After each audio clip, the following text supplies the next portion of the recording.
रादाब फरायदों बैजयन्ती नार्जारिया। गिबि मन्थ्रि सर्बानन्द सन'वाला रोखा खालामना होदोंदि गोजौसिन बिजिरसालिया थि खालामना होनाय बायदि 31 आगस्तनि गेजेराव जोबथा हादरारि नोगोरारि फारिलाइखौ फोसावनाय जागोन। गिबि मन्थ्रिया नांगौ जायोब्ला 31 आगस्टआव एनआरसि नि जोबथा फारिलाइ फोसावनायनि उनाव मिरु आरो हादरसा सरकारा एनआरसि नि नाजावथावनानि सोमोन्दै फिन सानफिननो नायगोन होननानै बुङो। हादरारि नोगोरारि फारिलाइ फोसावनायनि थाखाय हादरसानि आयेन आब्रुथि सोमोन्दै मैया गोदान दिल्लीयाव मिरुनि नखर मन्थ्रि अमित शाहजों जानाय सावरायलायनायनि उनाव गिबि मन्थ्रिया खौरांगिरिफोरनि सिगाङाव बे सोमोन्दै फोसावो। हादरारि नोगोरारि फारिलाइ फोसावनायनि समफोराव जाहाथे हादरसायाव गोजोन आबहावा थाबाय थायो बेनि थाखाय गुबुन गुबुन ओनसोलाव आसाम पुलिसखौ हमनानै पेरामिलिटारि हान्जानि माखासे मानि उफेरा कम्पानिखौ थिसननाय जागोन होननानैबो बिथां सन'वाला फोसावो। लोगोसे बिथाङा आसामनि सुबुंफोरखौ आयेन आब्रुथिखौ लाखिनो थाखाय खावलायो। मिरुनि नखर मन्थ्रि अमित शाहआ आसामनि मोनफ्रोमबो हारि हारिसाफोरखौ समान जौगानाय आरो समान मर्यादा होनायनि गेजेरजों गासैखौबो जौगानायनि दिगजों दावगालांहोनो थाखाय मिरु सरकारा बिबान गोनां होननानै बुङो।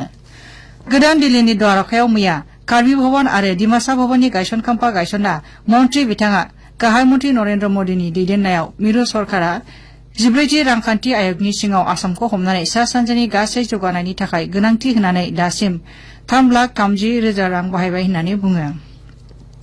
आफादाव गिबि मन्थ्रि सर्बानन्द सन'वाला दिल्लीयाव कार्बि भवन आरो डिमासा भवन लुनायनि थाखाय गायसनखाम्फा गायसननाय गोग्गाथाव होननायजों लोगोसे बे गंनैबो भवना हादरनि माननि नेरसोन हिसाबै सिनायथि जागोन होननानै बुङो।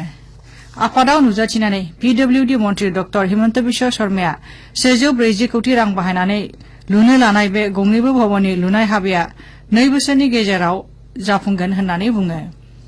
फारसेथिं बे भवननि सेरावनो दिल्लीयाव 3थि आसाम भवन लुनाय जागोन होननानैबो बिथां शर्माया मिथिहोयो। भारत गाहाय मन्थ्रि ड मनमोहन सिंहआ राजस्थाननिफ्राय राज्य सभासिम सायख'जादों। मैया राजस्थाननि राज्य सभानि मासिनि थाखाय गेजेर खोलोबनि बिसायख'थिनि नमिनेशन बिलाइ बोखांना लानायनि जोबथा सानाव बिथाङा बादायनाङाजासे देरहासारो। मख'जाथावदि मनमोहन सिंहआ बोहैथि बोसोरनि 14 जुनसिम आसामनि सांसद महरै हाबा मावगासिनो दंमोन। हादरसानि गुबुन गुबुन ओनसोलाव दोंनै रेल लामा लुनायनि हाबाया आबुं जानायनि उनाव रेलफोरनि गोख्रैथिया गोबां बांनायनि लोगोसे दावबायनायनि समा गोबां खमायबाय। आकाशबाणी दृष्टिपात आफादनि जोहै मैया सा सानजा सीमा रेलवेनि रङिया खोन्दोनि सामलायगिरि भि.ए. मालेगावकारा बे बाथ्राखौ फोसावो।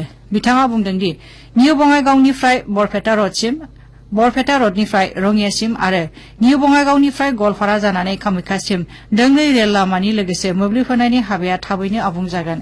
गुबुन फारसे रेल बिफाननि न' बिल न' पेमेन्ट मुंनि हाबाफारिनि सोमोन्दै मुंख'नानै बिथाङा हादरसानि गुबुन गुबुन स्टेशनाव थानाय सा सानजा सीमा रेलवेनि मोन 126 केटारिं दालाय आरो पेन्ट्रिकारफोरावबो ग्राहकनो बिल होनायखौ गोनांथार खालामनाय जागोन। फारसेथिं रेल मदद मुंनि राहानि सोमोन्दै मुंख'नानै बिथाङा बुङो जे दावबायारिफोरा मबाइल एप्लिकेशननि जोहै जायखिजाया आंखाल अजद दाखिल खालामनो हागोन। बिथाङा दावबायारिफोरखौ जायखिजाया रैखाथियारि सोमोन्दै 182 टल फ्रि नाम्बाराव फन खालामनो हांख्रायो। महापुरुष श्री श्री माधवदेवनि 423थि थैनाय सानखौ दिनै हादरसानि गुबुन गुबुन ओनसोलनि हत्र आरो नामघरफोराव सानसेनि हाबाफारिजों फालिनाय जादों। महापुरुषआ गायसनलांनाय बरपेटा हत्रआव तिथिखौ फालिनो थांखि दिनैनिफ्राय सानजियारि हाबाफारिजों कीर्तन फोरबोमा खुंनाय जादों। फारसेथिं हत्र नगरी माजुलि ढेकियाख'वा बरनामघर आरिखौ हमनानै हादरसानि नामघर आरो हत्रफोराव माधवदेवनि तिथिनि थाखाय गाजा गोमजा थासारि नुनो मोन्दों।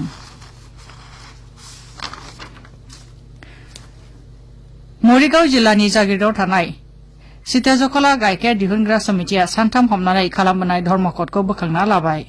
गिबि मन्थ्रि सर्बानन्द सन'वाला गाइखेर दिहुनग्रा समितिनि जेंनाफोरखौ सुस्रांनायनि खोथा होनायनि उनाव मैया मन्थ्रि पियुष हाजरिकाजों जानाय सावरायलायनायनि उनाव आन्दोलन खालामग्राफोरा धर्मघटखौ बोखांना लानायनि थांखि लायो। गिबि मन्थ्रिनि बिथोन बायदि मन्थ्रि रिहन दैमारिया मोसौ फिग्राफोरखौ गाबोन सावरायलायनो थाखाय हांख्रायदों। गागि खन्थाइगिरि नीलमणि फुकननो डिब्रुगड़ इउनिभार्सिटिया डिलिट मान होदों। खन्थाइगिरिनि थाग्रा न'आव मैया खुंनाय मोनसे आफादाव इउनिभार्सिटिनि भाइस चेन्सेलर ड रन्जित तामुलिया बिथांनो बे मानखौ आफादनि गेजेरजों होयो। गागि सोलोंथायगिरि प्रफेसर डॉक्टर प्रताप ज्योति हेन्डेखौ गुवाहाटी मुलुगसोलोंसालिनि गोदान भाइस चेन्सेलर महरै थिसननाय जाबाय हादरसा बेंगिरि एबा मुलुगसोलोंसालिनि चेन्सेलर प्रफेसर जगदीश मुखिया गोदान भाइस चेन्सेलरनि थिसननायखौ गनायथि होयो प्राय 30 बोसोर बाय'टेक्नोलॉजीनि बिजिरसंबाय थानाय डॉक्टर हेन्डेकआ 2010 निफ्राय 2013 मायथाइसिम मुलुगसोलोंसालिनि बाय'टेक्नोलॉजीनि बिफाननि हेड अफ द डिपार्टमेन्ट महरै हाबा मावनायनि लोगोसे मुलुगसोलोंसालिनि कर्टनि सोद्रोमामोन गुवाहाटी नोगोरमानि आयकर भवनाव मैयानिफ्राय 31 आगस्तसिम बेथन लाग्राफोरनि थाखाय मोनसे इ-मेला खुंनाय जादों मख'जाथावदि आयकर विभाग गायसननायनि 159 बोसोर खुंनायाव बिफाना थांनाय 24 जुलाइनिफ्राय करदाता सहजखौ जागायजेनदोंमोन बिनि जोहै खाजोना होग्राफ्रा 2019-20 बोसोरनि थाखाय बिथांमोननि इनकाम टेक्स रिटार्न होनो गोनांखौ होनो हागोन बेजों लोगोसे दिनैनि रादाबा एसेनोसै